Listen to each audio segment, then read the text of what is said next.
सिर साहब, जैसे नेशनल असेंबली में एक सेशन होता है ना, वक्फा सवालात, आज वक्फा सवालात। अच्छा, आज अवामी दौर आ गया। आज अवामी दिन, अवामी दौर, अवाम के नाम जो लोग आपको देखते हैं। असल में सवालों में भी इतनी वैरायटी है कि हमारा शो क्योंकि रोज़ाना जनरल टॉपिक्स पे होता है, करंट अफेयर्स पे, सवालों में भी इस तरह के ही मामलात आए हुए हैं। यार मैं तो आपको हमेशा कहता हूँ कि 2-3 सवाल ले लिया करें। अच्छा। आप लोग हमेशा मुझे कहते हैं टाइम नहीं रहा, आज ये बड़ा इंपॉर्टेंट इशू आ गया है। सारी चीज़ें चलती रहती हैं, हमेशा हमें सवाल लेने चाहिए। बिल्कुल, हाँ। हम लोग भी तो देखना चाहते हैं, उनके सवालों के जवाब मिलना चाहिए। हाँ, शुक्र है आज आपने ये फैसला किया है कि वो घिसे पिटे हर रोज़ के बयान सियासतदानों के तो वो हम नहीं करेंगे। आज हम कुछ सोच विचार करेंगे। हाँ, सियासतदानों के घिसे पिटे सवालात की वजह से ये सवालात, उनके बयानात की वजह से ये सवालात आते हैं। चलो लेट्स स्टार्ट। बड़ा ही मज़े का सवाल है।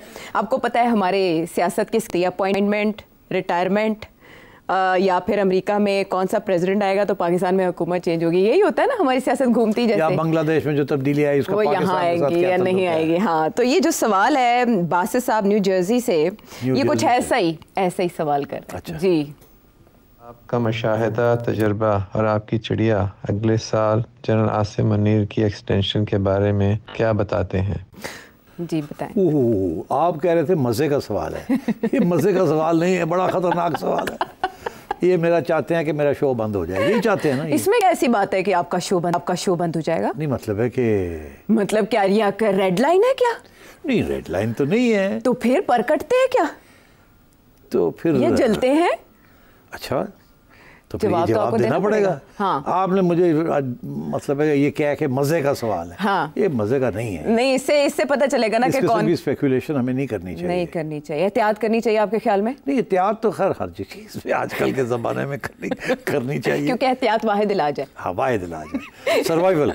आप नहीं कर रहे बात, लेकिन उमर अयूब साहब ने तो कर दी है, पता है? अच्छा, क्या कहता है? चले, मेरा ख्याल है उन्हीं की जुबानी आपको सुनवाते हैं। उनसे सवाल किया गया इसी बारे में, आप तो दामन बचा रहे हैं ना, उन्होंने नहीं बचाया ना। अब मुझे कुछ कहना पड़ेगा। हाँ, कहना पड़ेगा। सुने वो क्या कह रहे हैं। चले, मेरा ख्याल है कि उमर अयूब साहब ने आधा जवाब तो दे ही दिया है। क्यों आयशा? जी बिल्कुल। हाँ, वो तो कहते हैं कि जब टाइम आएगा तो देखा जाएगा एक्सटेंशन देनी है कि नहीं देनी।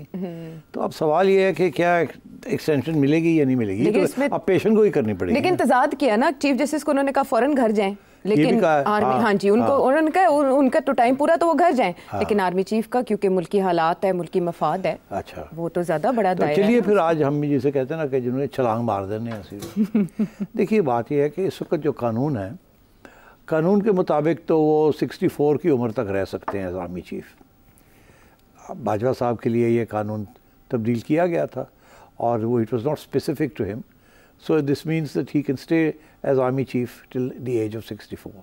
बट टर्म जो होती है वो 3 साल की होती है। दैट मीन्स नाउ सिंपली एक स्ट्रोक ऑफ द पेन के साथ उस वक़्त जो भी हुकूमत होगी, अगर वो चाहेगी तो इनको एक्सटेंशन मिल सकती है, और क्या मिलेगी या नहीं मिलेगी वो अलग सवाल है। अच्छा, अब आइए आप, इसका जो ताल्लुक़ है कि मिलेगी या नहीं मिलेगी, ये आपको उमर अयूब ने इसका जवाब दे दिए। बेसिकली वो ये कह रहे हैं कि उस वक़्त के हालात देखने पड़ेंगे।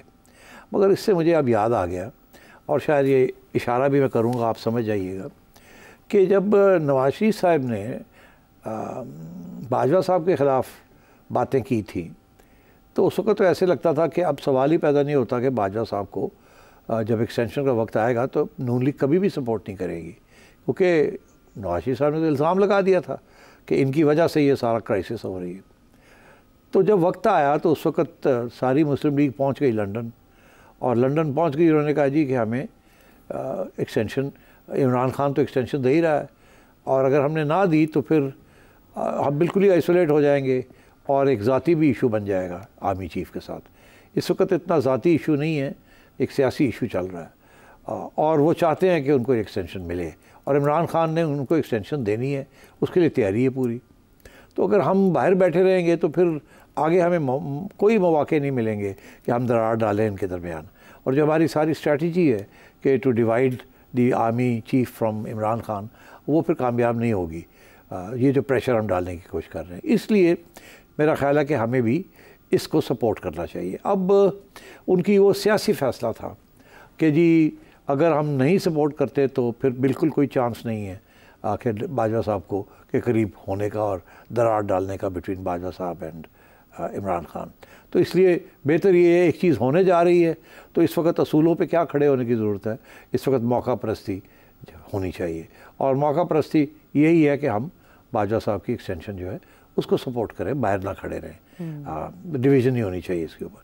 मियाँ साहब मान गए इस बात को, हालांकि वो खुश नहीं थे मगर वो मान गए। उन्होंने कहा चलो फिर ठीक है, अगर सारी पार्टी यही कह रही है तो कर देते हैं।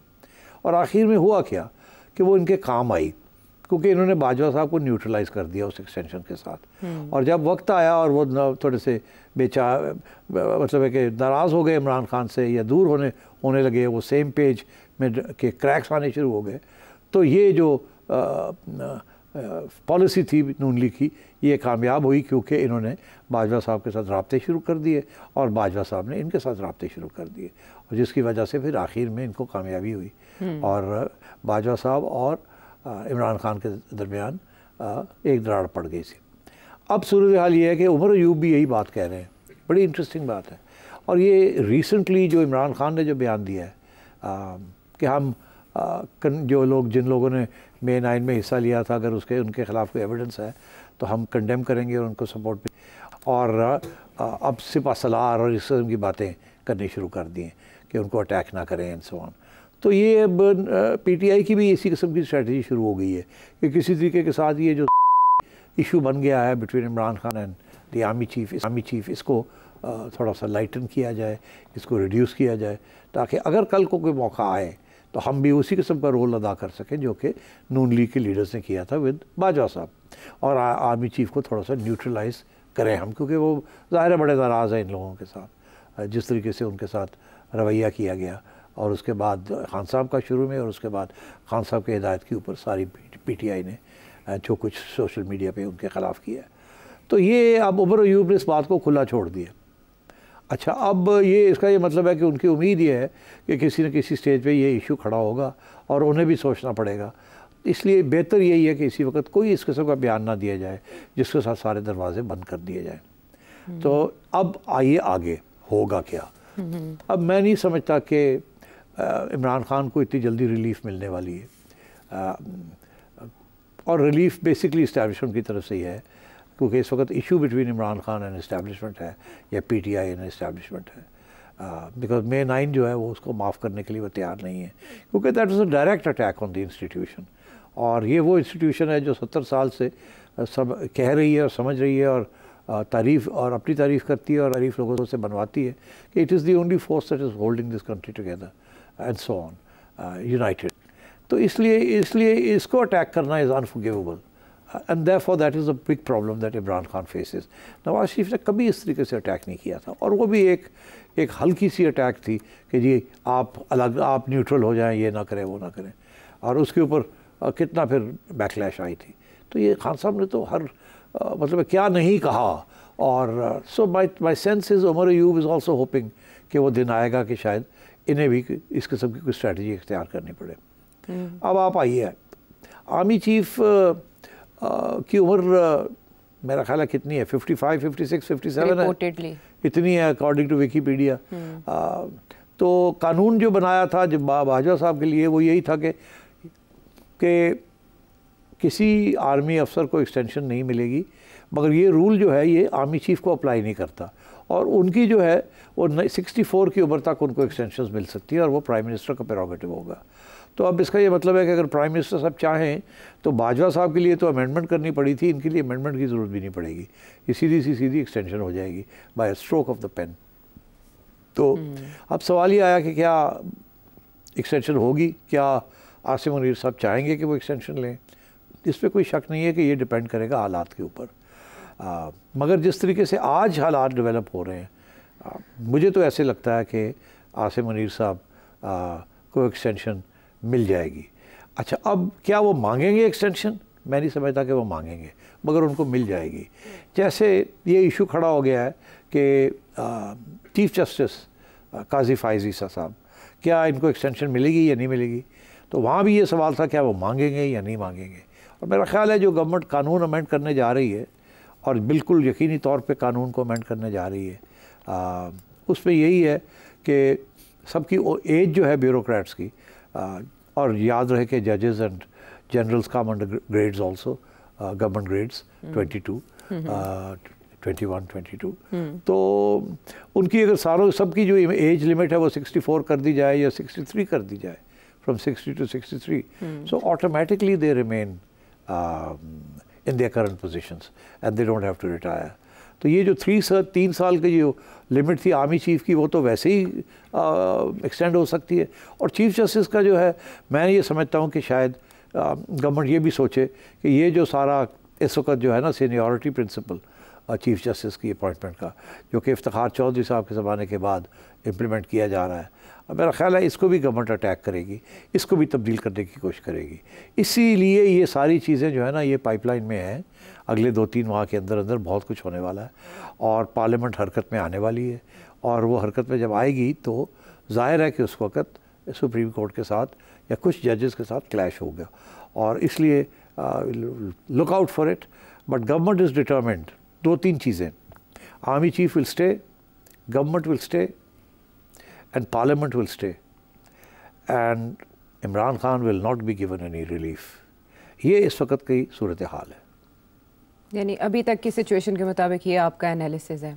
अगर एक्सटेंशन मिल जाती है तो chief justice will also stay, और 25 अक्टूबर को वो रिटायर्ड हो रहे हैं और 26 को उनकी सालगिरह है। अगर उन्हें एक्सटेंशन मिल जाती है तो सालगिरह का गिफ्ट भी मिल जाएगा हुकूमत अगर की तो तरफ से। एज का इशू ख़त्म हो जाता है तो फिर एक्सटेंशन इट्स ऑटोमेटिक, हाँ अप्लाइड, ऑटोमेटिकली अप्लाई हो गई। हाँ तो मसला तो मैं ये समझता हूँ इस वक्त सुप्रीम कोर्ट के अंदर मेजॉरिटी जजेस जो हैं वो चाहते हैं कि ये इसीलिए अब आप देखिए जो अगले बनने वाले हैं चीफ जस्टिस, अगर ये चीफ जस्टिस रिटायर होते हैं तो मंसूर अली शाह साहब, उनकी तरफ से बड़े स्ट्रॉन्ग बयान आने शुरू हो गए हैं कि हमारी जजमेंट्स को इम्प्लीमेंट करना है। अब ये मैंने 3 दिन से ये सुन रहा हूँ, वो जजमेंट्स के अंदर भी कह रहे हैं, हर जगह पे यही कह रहे हैं कोई और रास्ता नहीं इम्प्लीमेंट करने पर, और हम करवाएंगे जी। तो अब बात ये है कि जाहिर है कि उन्हें कोई शक है या फिक्र है कि ये शायद उनकी जजमेंट इम्प्लीमेंट ना हो। कौन सी जजमेंट इम्प्लीमेंट ना हो? वो एक ही जजमेंट है जिसके ऊपर सारा कुछ खड़ा है, वो रिजर्व सीट्स की। रिजर्व सीट्स अगर पार्लियामेंट जजमेंट सुप्रीम कोर्ट की को नहीं करती तो उसके बाद फिर और कानून पास कर देती है और इनके ऑर्डर्स नहीं फॉलो करती, तो then we have a serious problem on our hands.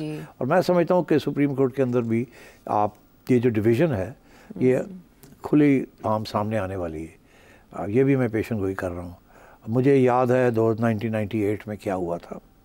1998 में जो लोग हमारे व्यूअर्स हैं जिनको नहीं याद, मैं याद दिलाता हूँ कि 1998 में नवाज शरीफ साहब प्राइम मिनिस्टर थे।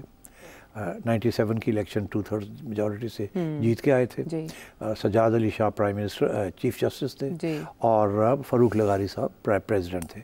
बेनज़ीर भुट्टो साहिबा को निकाला था 96 में, और उसके बाद एक इंटरिम गवर्नमेंट आई। उसके बाद नवाज शरीफ साहब इलेक्शन जीत के आए। उसके बाद नवाज शरीफ साहब अमीरुल मोमिनीन बनना चाहते थे, वो नहीं बन सके। आखिरी वक्त पे अकबर बुगटी और 1-2 लोगों ने उसको अपोज़ किया, उनको 2/3 नहीं मिली। और उसके बाद चीफ जस्टिस साहब जो सजाद अली शाह साहब थे और फ़ारूक लगारी साहब, फ़ैसला ये हुआ कि फ़ारूक लगारी साहब से 8th अमेंडमेंट के पास ख़त्म करने हैं और सजाद अली शाह को रैप ठीक करना कि ये गड़बड़ ना करें। और सजाद अली शाह गड़बड़ करने शुरू हो गए थे। तो उस वक्त फिर ये हुआ कि डिवीज़न हो गई। सीन्स हमें याद हैं कि मुस्लिम लीग नून के लोगों ने सुप्रीम कोर्ट के दीवानों टाप के और धमकी दी थी, और उस वक्त 12 जजेस एक तरफ हो गए और 1 जज एक तरफ था, और वो कह रहे थे कि ये जुडिशल कू है। और वो जुडिशल कू अंदर हुआ और उसकी वजह से सजाद अली शाह को अलग कर दिया गया। एक नए चीफ जस्टिस जजेस ने इलेक्ट करके बना दिए गए और उनको खड़ा कर दिया चीफ जस्टिस। सजाद अली शाह ने फ़ारूक लगारी को ख़त लिखा कि जी ये क्या हो रहा है, आप सुप्रीम कमांडर हैं, आप फ़ौज को कहें मुझे प्रोटेक्ट करें। सो फ़ारूक लगारी साहब ने ख़त लिखा, फ़ौज ने कहा हम मिनिस्ट्री ऑफ डिफेंस में आते हैं। उन्होंने उनकी प्रोटेक्शन तो कर दी मगर फ़ारूक लगारी का साथ नहीं दिया। फिर इसकी वजह से सजाद अली शाह को भी रिज़ाइन करना पड़ा और फ़ारूक लगारी को भी रिज़ाइन करना पड़ा। तो जुडिशरी के अंदर हुकूमत ने, उस वक्त की हुकूमत ने एक रिवोल्ट, एक बगावत प्रोवोक करके और सजाद अली शाह की छुट्टी करा दी थी। तो अब क्या सूरत हाल है यहाँ? डिवीजन्स जो हमें सबको पता है डिवीजन्स हैं 6-7 या 7-8 या इस तरीके से हैं जो है। हाँ, इस वक्त तो बैलेंस जो है गवर्नमेंट के ख़िलाफ़ जा रहा है, मगर हमारी जो चिड़िया की खबरें हैं वो ये है कि इस बैलेंस को तब्दील करने की कोशिश की जा रही है। इससे ज़्यादा बात मैं नहीं करूँगा। तो इसलिए मैं ये कहूँगा अपने साथियों को, दोस्तों को, व्यूअर्स को कि स्टे ट्यून्ड, बहुत कुछ होने जा रहा है अगले 2-3 महीने में। जागते रहना।